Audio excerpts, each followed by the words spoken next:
আমরা আর কাঁদবো না বোন, আমরা আর কাঁদবো না। কেন কাঁদবো না? চিৎকার করে কাঁদবো। কেন আমাদের বাড়িতে বোমা মারলো? তারা আমাদের দেশ কেড়ে নিতে চায়, আমাদের ধর্ম বর্ণ সব কিছু কেড়ে নিতে চায়, গুলি করে আমাদের হত্যা করতে চায়, বোম মেরে আমাদের ধ্বংস করতে চায়। কিন্তু কেন? ওরা আমাদের দেশ, আমাদের ধর্ম দিয়ে ওরা কি করবে?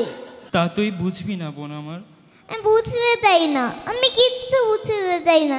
আমি আম্মুকে চাই, আমি আব্বুকে চাই, আমি আমার আদরের ছোট ভাই হাসানকে চাই।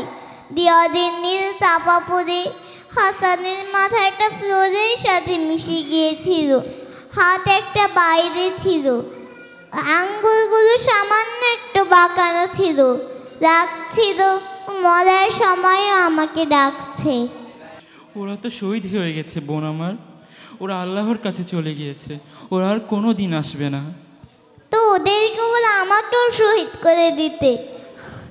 আমি শহীদ হলে তো ওদের সাথে থাকতে পারতাম, আব্বু আম্মুর সাথে থাকতে পারতাম, হাসানের সাথে থাকতে পারতাম। আমি আল্লাহকে যে সব বলবো। এরকম কথা বলতে হয় না বোন আমার, এরকম কথা বলতে হয় না।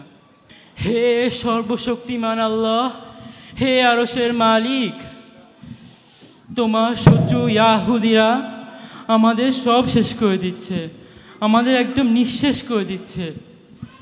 পৃথিবীর সকল খোদাদ্রোহীরা তাদের সাহায্য করছে, অথচ আমাদের মুসলিম ভাই বোনেরা আমাদের সাহায্যের জন্য এগিয়ে আসছে না। এখন একমাত্র তুমি আমাদের আশা, তুমি আমাদের বন্ধু দাও, আমাদের সাহায্যকারী দাও। নিশ্চয়ই তুমি সব দেখছো।